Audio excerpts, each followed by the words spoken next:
येत्या महाशिवरात्रीक माझ्या आयुष्यातलो शेवटचो दशावतार. त्या दिवशीच्या रथयात्रेत मी सोंग घेऊन नाचले की माझो नवस पूर्ण झालो.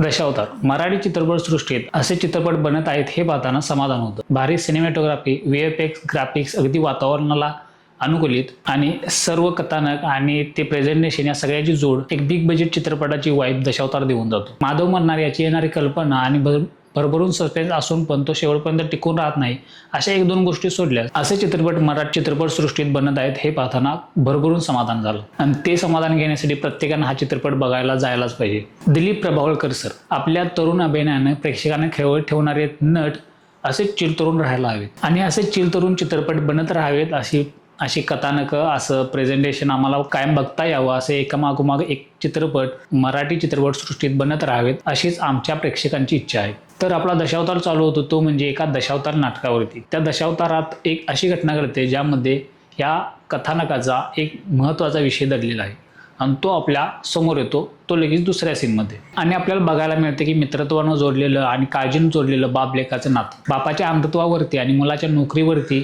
संपणारं दशावतार हे माधवच्या मृत्यूनंतर असं काही पलटतं की आपल्याला खरं दशावतार तिथून पुढे बघायला मिळतं. मध्यंतरापर्यंत मुलाच्या नोकरीचा विषय आणि बापाचे अंधत्व आणि दशावतार या 3 विषयाभोवती हा चित्रपट गुरफटलेला आहे. माधवला नोकरी लागते आणि बाबुली मिस्त्री दशावतार सोडायला तयार होतात. मुलाला नोकरी मिळाली म्हणून त्याचा आनंद, श्वास सोडावा तसं सोडावं लागणारं दशावतार हे सगळं दिलीप सरांच्या अगदी चेहऱ्यावरती उठून दिसतं. त्यांनी आपल्या अभिनयातून दाखवून दिलं की फक्त चेहरा पूर्ण सीन सांभाळू शकतो. ताकदपूर्ण पद्धतीनं प्रेझेंट केलेलं बाबुलीचं शेवटचं दशावतार आणि बाप लेकाच्या आठवणी त्या दशावताराभोवती कशा गुरफटल्या आहेत याचं प्रेझेंटेशन होता दशावतार संपता माधवच्या मृत्यूची बातमी बाबुलीपर्यंत पोहोचते. शेवटचं दशावतार आणि बाप लेकाच्या आठवणी पाहता माधवच्या मृत्यूची बातमी जशी पोहोचते तसं प्रेक्षकांना लेखकाची लेखणीच न आवडल्यासारखी सुन्नता निर्माण होते. मुलगा आत्महत्या करणार नाही या विचारात वावरणारा बाबुली दिसू लागतो आणि हळूहळू असं वाटू लागतं की गावकऱ्यांना समजेल की ही आत्महत्या नसून खून आहे.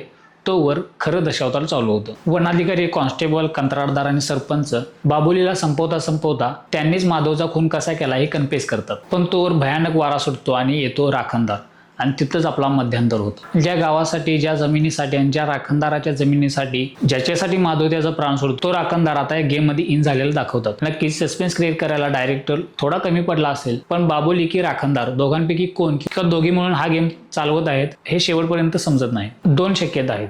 एक म्हणजे बाबुली कोकणी आणि रानवाडीत राहणारा तर तो एकटा सापडेल रचून हे सगळं करत आहे.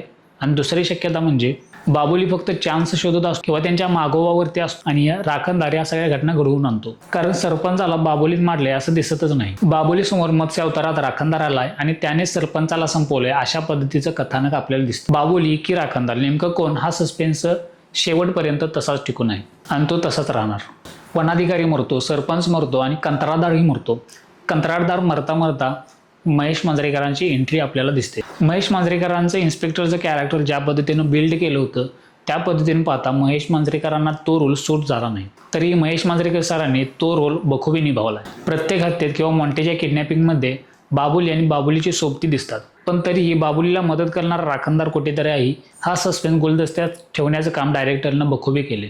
वंदना आणि माधवची प्रेम कहाणी निम्म्यातच राहिली. नक्कीच कॉन्स्टेबलला बाबुलीनं अगदी सोप्या पद्धतीने संपवलं. या सगळ्या संपर्क तिथं तुटतो जेव्हा सरमळकर बाबुलीवरती गोळी झाडतो. कदाचित याऐवजी क्रिएटिव्हिटी करता आली असती की बाबा जेव्हा सरमळकर बाबुलीवरती गोळी झाडत असतो त्यावेळी राखणदार जो एका ब्लॅक पॅन्थरच्या रूपात धावलेला आहे तो सरमळकरवरती झडप घालतो आणि सरमळकरला संपवतो. याने राखणदाराचं अस्तित्वही प्रत्येकाला कळलं असतं, बाबुलीही जिवंत राहिला असता आणि त्याचबरोबर मॉन्टीलाही अद्दल घडली असती. पण डायरेक्टर म्हणजे सुबोध खानोलकर यांनी ते काम गावकऱ्यांच्या हाती दिलं. कदाचित श्रद्धा अंधश्रद्धा याच्या खेळात लेखक आणि डायरेक्टरने हे काम गावकऱ्यांच्या हाती दिलं असं. खरं तर आपले मराठी चित्रपट अगदी रियालिटीला धरून असतात, पण चित्रपट म्हणजेच अनरिअलिस्टिक गोष्टी रिअलिस्टिक पद्धतीने दाखवणं आणि तेच कुठंतरी आपल्या मराठी चित्रपटसृष्टीत कमी पडत आहे का? प्रत्येक डायरेक्टरनं तो एक तडका आपल्या चित्रपटात नक्की टाकायला पाहिजे. कारण चित्रपट म्हणजे रियालिटी आणि कल्पनांचं दुकान.